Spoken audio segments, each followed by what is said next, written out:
181 kilometres today, taking the race from Eure-et-Loir north and east to the capital of Picardy. A couple of fourth category climbs before the intermediate sprint. Bonus seconds 20.5 kilometres from the finish. The finish being the last chance for the sprinters this side of the Alps. Okay, so they have the extra added motivation of this being the national holiday, Bastille Day, July the 14th. This is such an important day for the whole of France, but especially for the French cyclists and a team like FDJ. You can see they're in the colours, but they're getting barged out of the way. It's Dimension, they got sandwiched. That's the worst place they can be now. They've got to punch themselves back out of that hole. A big hit has moved to the fore from Team Sky as well. Gianni Moscon is forcing the paces. Chris Froome just has to go round that rider who's just peeled away from Dimension Data. He's followed by Geraint Thomas. So Froome and Thomas moving to the front with Team Sky now, just moving past Dimension Data. Groupama FDJ just got a little bit messy for them as they are dislodged from the front. Yeah, and again, I think we've got Team Sky who are effectively doing their lead out till 3 kilometres to go, just to make sure they keep Chris Froome and Geraint Thomas out of the trouble and safe until when the time splits. Won't matter if there's an incident, and they're showing how strong they are, because they're making a bit of a mockery of the sprinters teams who are trying to control the race there. Infuriates the sprinters trains, doesn't it? Oh. This recent fad of the GC teams, in particular Team Sky, absolutely bossing it with 5k to go. They're doing a really good ride here, UAE, and the benefit they're going to have is the fact that peloton will be stringing out, which will force the convoy back, because the faster it goes, they will increase the length of the peloton and get them closer to the back of it. They have just obliterated their support from Cofidis. Cofidis riders must have gone really deep there working for Laporte, and they've exploded off the front and disappeared. And now Dimension Data forced their way down the middle. Groupama FDJ have regathered their shape, and they're down the middle of the road as well. So Team Sky finding they've got 2 sprinters trains moving up alongside them. So 30 seconds on the radio from the peloton back to Dan Martin. It's a fantastic ride by UAE, the fact they're closing that gap down. But now that it's going to be dodging cyclists who are sitting up as they go through, as it gets faster and faster. And unfortunately, it is these big roads, and they will be approaching the convoy through the Dan Martin group, which will benefit them. Mark Cavendish sitting with 4 riders in front of him in the middle in the colours, the white jerseys with the green helmets of Dimension Data. And this is the UAE Team Emirates chase. And their team car was being, I think, cautioned to move on and not any suggestion of drafting to enter the debate there. Christophe Laporte is the rider in red. He's the designated sprinter for Cofidis. So he's just hoping that he can get onto contact with the back of this peloton, but then to move from the back to the front of the peloton should be impossible under normal circumstances, even for a good rider like Christophe Laporte. 4 kilometres to go. They're leaving it very late now if they're going to get back on, and they're starting to mass. A first glimpse of the green jersey of Peter Sagan too. Well, this is the problem now for UAE and Dan Martin, is the fact that lead-outs will now begin, and they'll probably lose another 20 seconds in these final 4Ks. Big effort. There's their sprinter, Roberto Ferrari, not sprinting today, just looking after their GC man, battered and bruised and ripped. This is essentially their second team time trial of the 2018 Tour de France, and it's all about rescuing Dan Martin's general classification position. And even Dan Martin's going through now. You can see that they're used on the team, and this is what I was saying, it's the risk of you blowing the team up before you get to the finish. Philippe Gilbert there doing the lead out on his own. Yeah, so, or is that even a latent trademark attack? We often see Gilbert going off with a few kilometres to go. He's opened up a bit of a gap on everyone, so it's either a lead out that's gone a little bit wrong and everyone battling to get on the wheel of Philippe Gilbert. Wonderful backdrop to this sprint. Once again, the Tour de France coming to this Picardy city, which has hosted the Tour de France on 19 occasions, and invariably it's a sprinter's finish. Yeah, I think Philippe Gilbert was he's actually doing a lead out or just setting up his team, but didn't realise that nobody was on his wheel. See Kwiatkowski just peeling off and get out of the way. Like, you'll see a lot of the Team Sky riders now, they're through 3Ks, they're just thinking, right, my job's done, and Kwiatkowski just embraced that position. That's an attack by Gilbert this time for sure. Now he really is going. The brilliant Belgian is on the march. Time and time again we've seen Philippe Gilbert do this, but it's a huge ask even for a rider of his calibre to hold off Edvald Boasson and all the other riders being let out. But if anyone can, Gilbert can, still hunting for his first big win, and he's opened up quite an advantage. But look, here come Lotto Soudal and Dimension Data beginning to burn their riders out. Big train though for Andre Greipel on the right. And that will be the tactic for Quickstep, because you see Gaviria is still there, he's still got Ricciardi as lead out man, and I think Quickstep are trying to burn out the other lead outs and make it a little bit confused, a bit of disarray at the front, and Gaviria and know that's happening, and hopefully their plan is for Ricciardi to punch through at the last moment. That's Dan Martin's team going through 3 kilometres and around that big sweeping right-hander. So they're some 40 seconds down or thereabouts on the front of the race, still being headed by Philippe Gilbert just about. It's an immense ride even to have hung on for this long, because Edvard Boasson is some prodigious talent, and he has been burying himself for Mark Cavendish and for Dimension Data, and still they haven't got to Gilbert. Surely they'll close it, but he's holding on for a phenomenal length of time and asking Lotto Soudal and Dimension Data to go deep here for their sprinters. Yeah, and you can see it's working, because they're using other leaders. Lotto now have 3 riders up there, only 2, because one of the riders just had to use up that effort to close down Gilbert. Mark Renshaw's still there. So Ricciese back there with Gaviria, looking for Peter Sagan, can't see him at the moment. Nor Groenewegen. Renshaw's looking around for Cavendish, and once again that pairing that used to function so well. Well, Cavendish has opted different wheels. He's still there, Cavendish. Next time we get a glimpse of the front end of the peloton, you'll see the Maxman. He's about 10th, 12th wheel, 2 wheels down. He's on Groenewegen's wheel. So Sagan has Groenewegen on his wheel, then Cavendish on the right-hand side of the road. Right, there you go. So there's lots of into the final. Demar is way too far at the front at the moment. He's in 3rd position. And look at that, he's got his checking around, seeing who's on his wheel, deciding when he should go.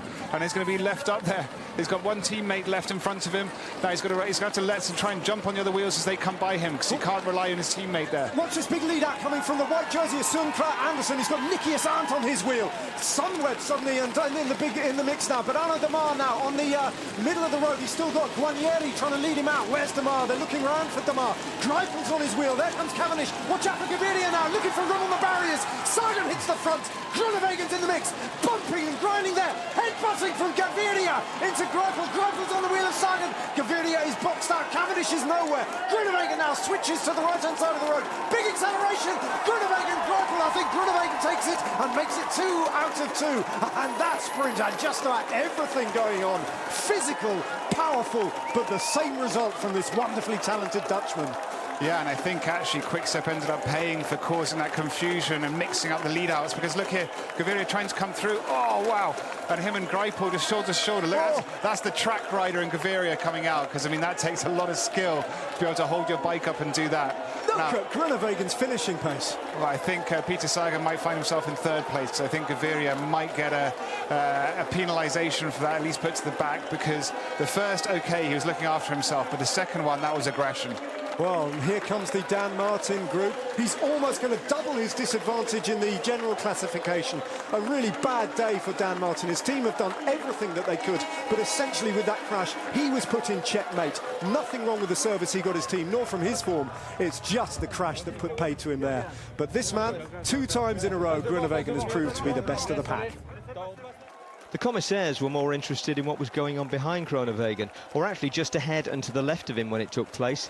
Fernando Gaviria in Quickstep blue tries to come up on the barrier on the inside of André Greipel in the red of Lotto Soudal, and when there isn't room, he tries to make some. Greipel refuses to yield, but doesn't seem to deviate from his line, and Gaviria lands a couple of lateral headbutts. The result was that both of them were relegated to the back of the bunch, although André Greipel didn't know that when he was questioned at the team bus. He tried to push me away 3-4 times, but of course I'm not easy to move out of the way, so I just kept my line. That's it. The commissaires have to say something.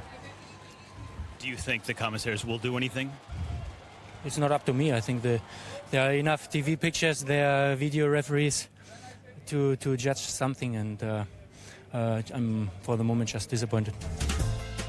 And likely to be more so with the amended result, which does seem harsh on him. Groenewegen, Sagan, Degenkolb is the new 1-2-3, Greipel disappearing from 2nd and Gaviria from 3rd.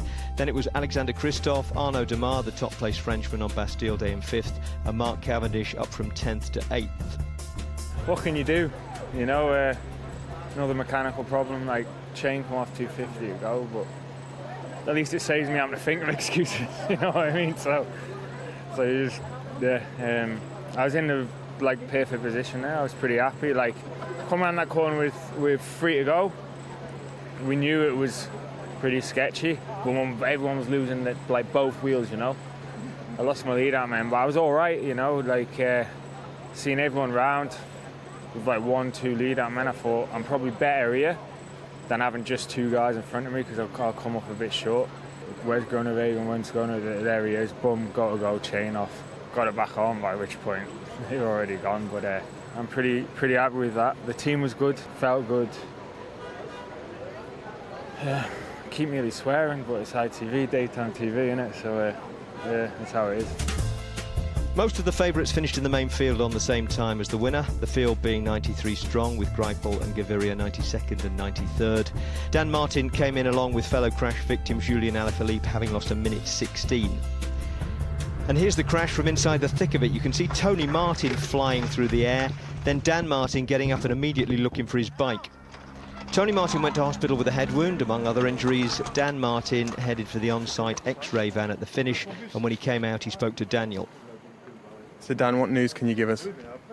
Oh, I felt better, obviously, but it's yeah, it's not as fat as I have nothing broken or anything. So yeah, it's got to try and ride tomorrow now, haven't I? Get over those cobblestones, but obviously it's gonna be sore. The back's a bit of a mess. So I think you always know it's bad when they took off to do the scan. Then they took off the bandages and went, ooh. You know, when the doctor says that, it's kind of like, okay. But you know, it could have been a lot worse, and just wrong place, wrong time. Obviously, the time loss isn't the best thing to happen, but yeah, we'll just hopefully I can survive through tomorrow's stage now, and yeah, we'll see what situation is after the rest day. That was always going to be the case, and at the end of the day, I want to stage of the tour this year. So whatever happens from now on, it's yeah. I always said it was going to be a bonus. Obviously, this isn't exactly the bonus I was thinking of, but it's yeah, it happens. Dylan Groenewegen stayed out of trouble better than anyone today and had the confidence to jump late for his second straight stage win. Gaviria's relegation and his promotion gives Peter Sagan a 63-point lead in the green jersey competition. As far as the overall standings go, Greg Van Avermaet picked up an unchallenged second at the bonus point, so his lead over Geraint Thomas is now 7. Philippe Gilbert is up to 4th, with Julian Alaphilippe crashing out of the top 10. The other favourites kept their relative time gaps, other than Dan Martin, who's now 31st at 2 minutes 47. So a relatively easy day all in all for Greg Van Avermaet, who's one of the best equipped to deal with tomorrow. Tomorrow is the stage, one of the stages that you probably noted down on your bucket list. Yeah, sure, and especially with this jersey, going to be a special feeling, I think. And yeah, really looking forward to it. I'm pretty motivated. Hopefully the team can do good again, and yeah, I think it can be a good day tomorrow.